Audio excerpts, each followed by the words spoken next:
예수님의 이 생애를 기록한 복음이 4복음서예요.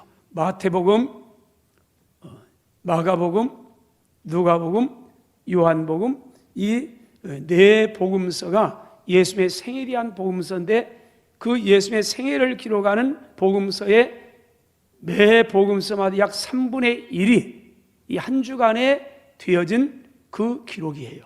그러니까 예수의 고난주간 한 주간의 기록이 예수의 구원 사역에서 굉장히 중요한 그런 내용이란 말이에요.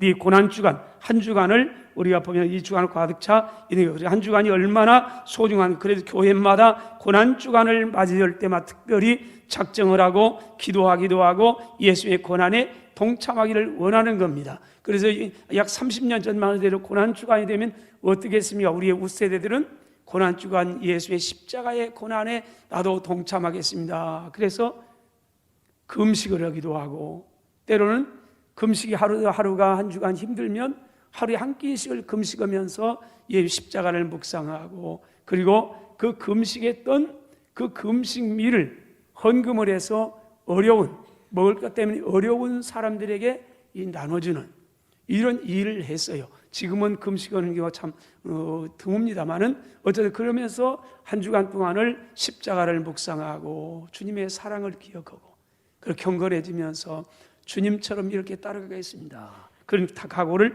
다짐하기도 하는 겁니다. 우리 교회도 내일부터 한 주간 동안 특별히 작정을 하고 기도하고자 합니다. 여러분 많은 참여 속에서 은혜의 기도 시간들이 되시기를 주의 이름으로 축원합니다. 오늘은 예수의 마지막 고난의 한 주간 가운데 첫째 날입니다. 종려주일, 승리의 주일, 그래서 예루살렘의 왕이 오십니다. 오늘 주제를 가지고 보려고 합니다. 예수님이 예루살렘의 왕으로 오십니다. 예수님이 예루살렘 입성이 우리에게 주는 의미는 뭘까? 첫째는 오늘 예수님의 예루살렘의 입성은 왕으로서의 입성입니다. 그러니까 물론 예수님은 이전에도 3년 동안 공생의 생활도 하고 그 전에도 어릴 적에도 예루살렘은 자주 오셨어요. 예루살렘 성에 늘 들어왔다 나갔다 자주 했어요. 그러나 오늘의 예루살렘 입성은 예전과는 전혀 의미가 다른 그런 방문인 겁니다. 오늘은 개인이 아니에요.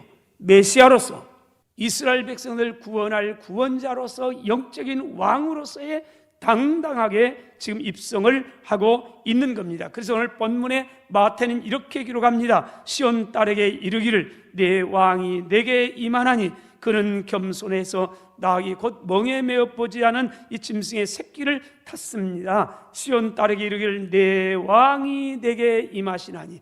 예루살렘 입성을 향해서 마태는 이 말씀을 인용을 해요. 그런데 이 말씀은 예수님께서 오시기 전 약 500년 전에 스가랴 선지자를 통해서 바로 그분이 구원자 메시아에 대한 출현을 예고한 것을 마태가 인용한 말씀입니다. 스가랴 9장 9절에 보면 시온을 따라 크게 즐거워라, 예루살렘에 따라 즐거이 부를지어다. 왜요? 보라 내 왕이 내게 임하시나니. 왕이매요. 왕이 임하니까요. 왕이 예루살렘에 쫙 들어온단 말이에요. 그러면 온 백성들이 환호하면서 환영하고 기뻐하는 것처럼 예루살렘에 예수님이 입성을 합니다. 이게 종려주일, 승리의 주일이에요. 그러니까 온 딸들아, 온 딸들아, 아들딸아 전부 나와서 환영하면서 기뻐하고 즐거워하라. 그래요. 왜요? 내 왕이 임하시나니. 그럼 그 왕이 왜 임합니까? 그는 공의로우시며 구원을 베푸시며. 여러분, 구원을 베풀기 위해서 예루살렘에 온다는 겁니다. 그래서 말합니다. 그분은 겸손해서 나귀를 타고 오시는데 작은 나귀, 곧 나귀 새끼를 타고 옵니다. 여러분, 왕들은 뭘 타고 와요? 백마 타고 오는 거죠. 개선 장군은 환영할 때 온 백성 전쟁에 나가서 나라를 구했어요. 이 장군이, 그런 장군이 돌아와요.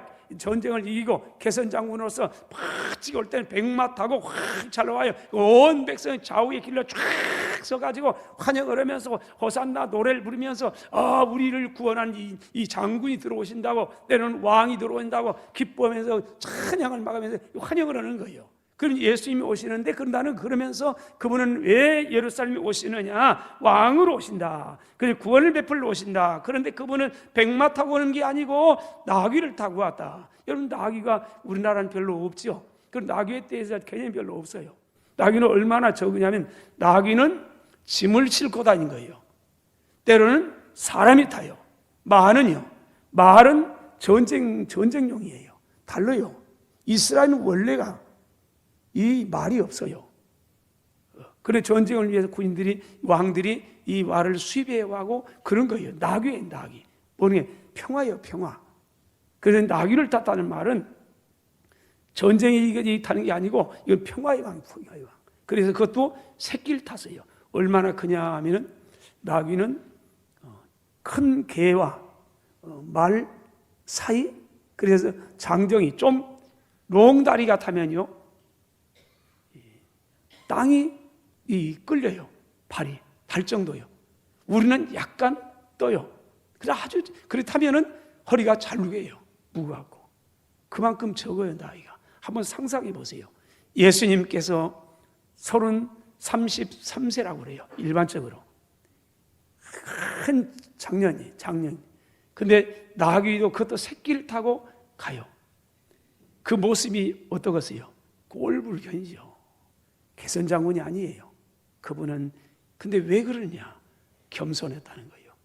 그 달라요. 왕은 왕인데 나귀를 타고 입성했다. 우리의 스가랴를 인용하면서 그분은 만왕의 왕입니다.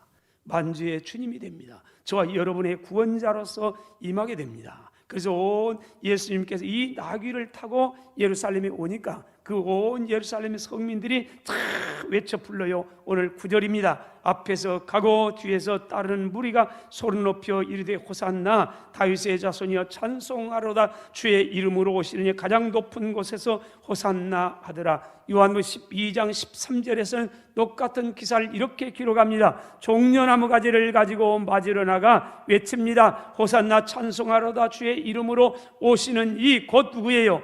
이스라엘의 왕이여 하더라. 예수님을 보는데 이스라엘 왕이에요.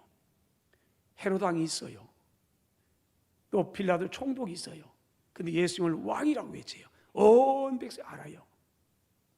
지금 나귀를 타고 예루살렘에 입성한 예수님은 누구냐는 거지요. 그분은 찬송받으실 이 다윗의 자손입니다. 우리를 구원하실 메시아요. 일찍 500년 전에 이미 그때 예언했던 그 우리를 구원을 베풀어일 메시아, 그분은 만왕의 왕이에요. 그러므로 마태는 예수에 대한 고백을 이렇게 합니다. 마태 1장 1절이에요. 아브라함과 다윗의 자손 예수 그리스도의 세계 계보라. 마태복음은 예수님이 누구인가? 그러면 한마디로 예수님은 유대인의 왕입니다. 마태는 그걸 증명해요. 마가복음은 아니에요. 예수님은 누구인가? 마가는 초점이 달라요. 예수님은 종입니다. 섬기는 분입니다. 누가는 또 아니에요. 요한은 또 아니에요. 요한은 예수님이 누구인가? 그러면서 하나님의 아들입니다. 보는 관점이 달라요. 그래서 마태는 예수님이 누구인가? 유대인의 왕입니다. 그걸 기록하기 위해서 기록한 복음서입니다. 여러분 사랑하신 여러분, 예수님은 여러분에게 있어서 누구입니까? 예수님은 나에게 있어서 과연 그분은 어떤 분인가? 오늘 또 저와 여러분들의 마음속의 왕으로, 주인으로 바로 좌정하기를 기다립니다. 그분은 나의 왕, 나의 하나님이라는 진솔한 고백이 우리에게 있습니까? 아니면 필요할 때만 푸른 요슬램프의 요정에 불과합니까? 예수님이 누구인가? 대답은 오늘 우리가 해야 됩니다. 그분은 왕으로 이 땅에 오시고 예루살렘의 왕으로 입성을 하셨습니다. 둘째로 오늘 예수는 예루살렘의 왕으로서 입성하시지만은 그는 영광을 받을 왕이 아니고 고난받는 왕으로 입성을 하십니다. 예수님이 이 나라를 위해서 오셨어요. 예수님 모든 이 땅에 왜 만왕의 왕이 된 창조주 되신 그분이 인간의 몸을 입으시고 오셨는가? 이건 오늘이에요. 오늘. 예루살렘의 왕으로 오시는데 고난받는 왕, 십자가 지는 왕으로 오시기 위해서 오신 겁니다. 그리고 이 땅에 오신 3년 동안을 이 일을 준비했어요. 예루살렘에 입성할 때 고난받는 왕으로요. 그래 준비했습니다. 마가복음 16장 21절 보세요. 이때로부터 예수 그리스도가 자기가 예루살렘에 올라가 장로들과 대제사장들과 서기관들에게 많은 고난을 받고 죽임을 당하고 제3일에 살인할 것을 제자들에게 비로소 나타내시니, 마가는요 이렇게 고백합니다. 마가는 예수님이 누구인가? 예수님은 종입니다. 그 종된 예수를 기록했는데 10장 33절 4절 보라. 뭘 보라고 말합니까? 감탄사예요. 우리가 예루살렘에 올라가노니, 예수님 말씀합니다. 보라, 우리가 예루살렘에 올라가노니 인자가 예수님께서 대제사장들과 서기관들에게 넘겨지게 될 것이고 그들이 주기로 결의한 다음에는 이방인들에게 넘겨주겠고, 이방인 누구예요? 본디오 빌라도예요. 빌라도에게 넘겨주겠고, 또 그들은 예수님을 능욕하며 침뱉으며 채찍질하고 죽일 것입니다. 그러나 그는 예수님은 3일 만에 살아나게 될 것입니다. 여러분, 예수님께 일찍이 예루살렘에 올라가 고난받고 모욕을 당하고 멸시를 받으며 사람들로 버림을 당할 것이라고 다 말씀했어요. 그리고 때가 되어서 예루살렘 입성하는 오늘에는 온 시민들이 나와가지고 자기 옷을 벗어 카펫을 깔고 종려나무를 흔들면서 이스라엘의 왕이 오십니다. 호산나 찬송하라. 그분은 바로 다윗의 자손입니다. 그럼 신앙을 고백하면서 대환영을 해요. 그런데 3일 만에 변해요. 3일 만에 완전히 폭도들로 변해갑니다. 참 인심은 그러는 거예요. 그래서 인심은 믿을 게 못 돼요. 아무리 설문조사를 매주마다 해요. 그리고 올랐네 내리네 여기에 희비에 그냥 엇갈려가 울었다 웃었다 이렇게 걷잡을 수 있어요. 그런데 인간은 다 그러는 거예요. 근데 3일 만에 폭도로 변해가요. 그렇게 환영을 하면서 자기 옷을 벗어 깔고 이 종려나무 흔들면서 우리의 왕이 오셨다고, 우리의 구주가 되신다고 환영했던 그들이 완전히 변해서 폭도들로 변화하게 됩니다. 누가복음 23장 21절입니다. 그들은 소리질러 이르되 그를 십자가에 못 박게 하소서, 십자가에 못 박게 하소서 하는지라. 다 예수님 못 박으라고 하세요. 한 걸음 떠나갑니다. 마가복음 14장 65절에 어떤 사람은 예수님에게 침을 뱉으며 예수님의 얼굴을 가리고 주먹으로 치고 이르되 선지자 노릇을 하라 하고 하인들은 손바닥으로 예수님을 치더라. 여러분, 예수는 왕이지만은 고난받는 왕으로 예루살렘에 들어갔습니다. 왜 그래야만 했을까요? 여러분, 그분은 왜 이 왕인데 왕이 영광의 왕으로 당당하게 들은 게 아니에요. 고난받는 왕으로 당당하게 들어갔습니다. 왜 예수님은 왕으로서 영광을 받기 위해서가 아니고 고난을 받고 멸시를 당하고 십자가에 죽으시기 위해서 입성해야만 했을까요? 마지막으로 바로 죽음을 이기시고 승리하시고 죽음에 매여있는 죄인들을 구원하시기 위한 겁니다. 그럼 마가복음 10장 45절 다시 보겠습니다.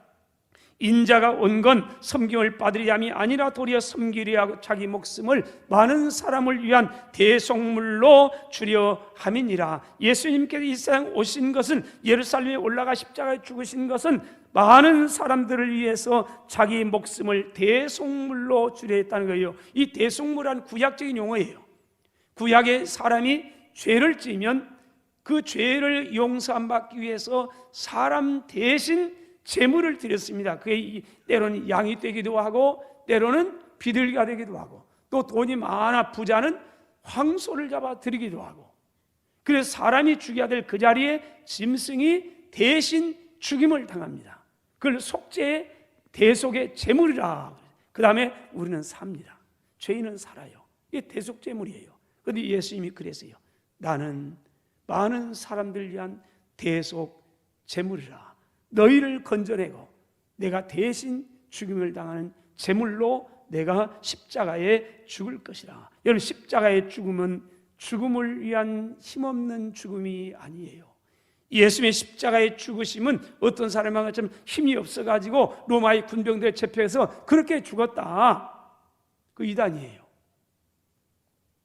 예수님은 죽음은 죽음을 위한 힘없는 죽음이 아니라 죽음을 정복하기 위한 능력 있는 죽음이었습니다. 그러므로 히브리서 2장 14절 15절에서 예수님의 죽음에 대한 이렇게 말합니다. 자녀들은 혈과 육에 속하였음에 예수님 또한 같은 모양으로 혈과 육을 함께 지니심은, 그분이 혈과 육을 가지고 인간의 이 땅에 오셨습니다.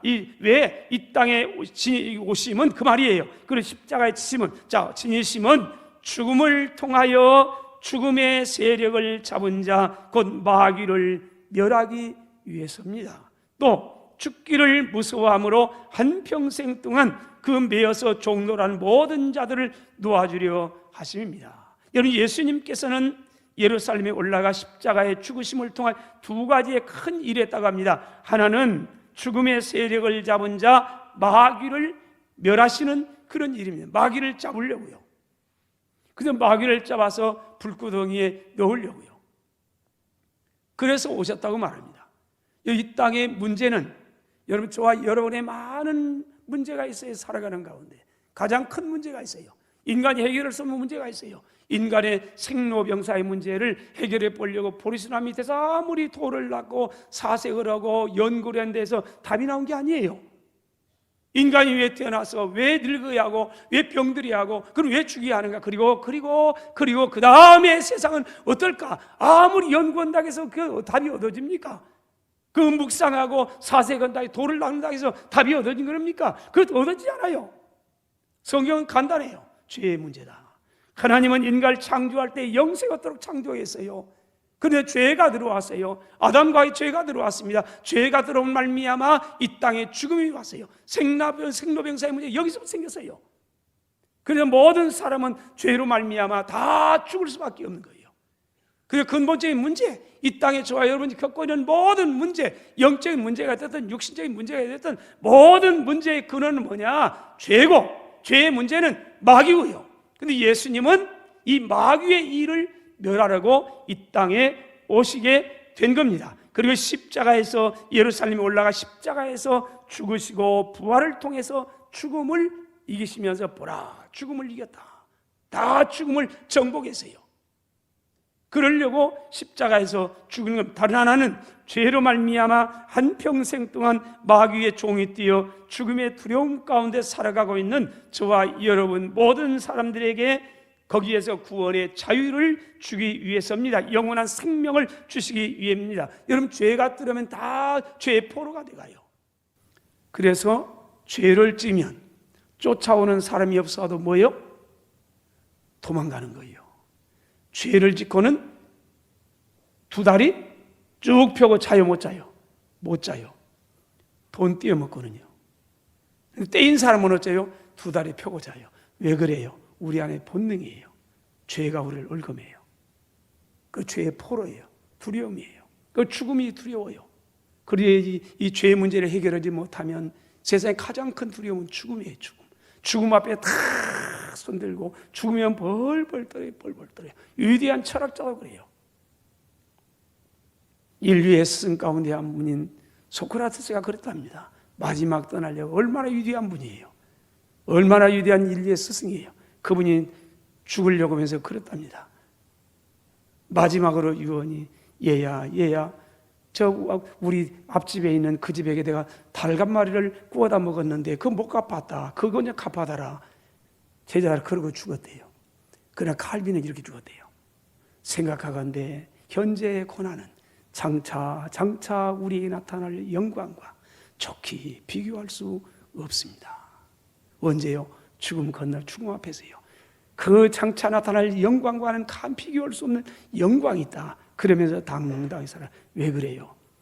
죽음의 문제 해결됐어요. 죄의 문제 해결받았어요. 그래 죽음 앞에 당당해요. 죄가 두려워요. 바울도 예수님 만나기 전에 이랬습니다. 이 로마서 7장 24절, 오라 나는 곤고한 사람이로다. 이 절망하면서 말합니다. 이 사망의 몸에서 누가 나를 건져내겠느냐? 누가 나를 건져내겠느냐? 나는 절망이다. 그러면서 탄식하면서 절망합니다. 여러분, 죄에 매여가 있는 이 한평생 동안 마귀의 종노란 자신의 모습을 보면서 이 바울은요 절망해요. 탄식해요. 누가 나를 건져내겠느냐? 그럼 인간이 희망이 없다는 겁니다. 없습니까? 아니에요. 희망이 있습니다. 이어서 24절 우리 주 예수 그리스도로 말미암아 하나님께 감사하리로다. 어떻게 예수님을 말미암아 하나님 감사합니까? 8장 1절입니다. 그러므로 결론 아닙니까? 앞에서 탄식하고 힘들어했어요. 죄 때문에 많이 고통스러웠어요. 그런데 아니에요. 자신을 볼 때는 고통스러운데 예수님 본 거예요. 그러면서 예수 그리스도로 말미암아 나는 하나님께 감사합니다. 왜요? 8장 1절 그러므로 이제 그리스도 예수 안에 있는 자인 결코 정죄함이 없습니다. 죄를 정치 않습니다. 죽음이 어찌할 수 없습니다. 죽음에서 해방받았습니다. 왜요? 2절입니다. 이는 그리스도 예수 안에 있는 생명의 성령의 법이 죄와 사망의 법에서 바로 나를 해방하였기 때문입니다. 여러분, 예수 믿으면 죄에서 자유함 받아요. 우리 범죄가 맞아요. 예수 믿어 여전히 범죄할 수 있어요. 그러나 범죄할 때마다 어떻습니까? 죄의 종이 됩니까? 그러지 않습니다. 이것까지요 주님의 나와 나의 모든 걸 대신 짊어졌던 그분에 나와서 내가 이런 믿음을 살려겠는데요, 내가 약해가지고 또 이 거짓말치고 또 미워했네요. 하나님 용서해 주세요. 그러면서 봐요. 여러분, 인생의 가장 큰 환희, 기쁨이 뭔 줄 아세요? 예수님 만나고 내 죄가 용서받았다는 거. 이 확신이 들어올 때의 기쁨은요, 에이스 침대에 사는 기쁨과는 비교할 수 없는 기쁨이에요. 아파트 평수 조금 늘린 거, 여기 기쁨과는 비교할 수가 없는 거예요. 죄의 용서가 기쁘고 죄에서 자유 안 받고 나는 자유자라는 것, 죽음이 나는 어쩔 수 없다는 것, 나는 죽어도 다시 살고 영원히 살고, 이걸 믿는 확신이면요, 이게 예수 믿는 기쁨, 감격인 거예요. 그래서 바울이 그런 거예요. 이 생명의 성령의 법이 죄와 사망의 법에서 나를 해방하였습니다. 예수님께서 왜 예루살렘에 올라가 고난을 받아야 할 것인가를 예수님 오시기 약 700여 년 전에 선지자 이사야를 통해서 이렇게 예언합니다. 마치 그 현장을 눈으로 보고 있는 것처럼 선지자는 기록했는데, 이사야 53장 5절과 6절입니다. 예수님께서 찔림은, 여러분, 그분은 창에 찔리셨습니다. 머리에는 가시관으로 찔리셨습니다. 왜 그분이, 만왕의 왕이 된 그분이 멸시에 가시멸관을 찔려야 되는가? 성경 말합니다. 우리의 허물 때문입니다. 그 다음 보세요. 그가 상했습니다. 예수님께서 만신창이가 됐습니다. 매를 맞았습니다. 이 침뱉음을 당하고 아주 상했습니다. 왜요? 우리의 죄악 때문입니다. 그가 징계를 받았습니다. 왜요? 우리의 평화를 위해서입니다. 그가 채찍에 맞았습니다. 로마의 군병들의 가치 없는 채찍에 맞아 다 찢겼습니다. 왜요? 우리는 그물로 말미암아 나음을 입었습니다. 그분이 채찍에 맞음으로요. 우리 대신 내가 맞아야 되는데 그분이 맞답니다. 그리고 결론을 이렇게 말하면 우리는 다 양과 같았습니다. 그래서 그릇 행했습니다. 각기 제 길로 제 마음대로 살았습니다. 그때 하나님께서는 우리 모두의 죄악을 바로 예수 그리스도 그분에게 감당시키셨습니다.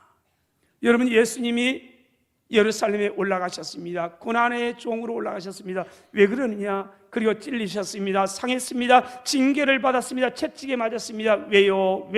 일찍이 선지자는 다 우리의 죄악 때문이라고 고백합니다. 사랑하신 여러분, 예루살렘의 왕으로, 그러나 고난받는 왕으로 입성하셔서 십자가에서 죽으시고 사흘 만에 죽음을 이기시고 승리하신 여러분은 왕이신 그분을 믿으세요. 그분을 영접하세요. 영접하는 자, 곧 그 이름을 믿는 사람에게는 하나님의 자녀가 되는 권세를 주셨다고 말합니다. 그때 구원받는 겁니다. 교회에 나와가지고 구원받는 게 아니에요. 우리의 모든 죄를 대신 짊어지기 위해 왕으로 서셨지만은 고난의 왕으로 오셔서 십자가에 못 박히고 상하고 찢기고 멸시받고요, 채찍에 당하고 죽임을 당하고 부활하신 그분이요, 우리의 죄악 때문이라고 말합니다. 그분을 믿으면 누구든지 간에 구원받습니다. 그분을 믿으면 하나님의 자녀가 됩니다. 우리도 그분과 함께 세상이 감당할 수 없는 세상 승리의 삶을 살아가게 될 줄로 믿습니다.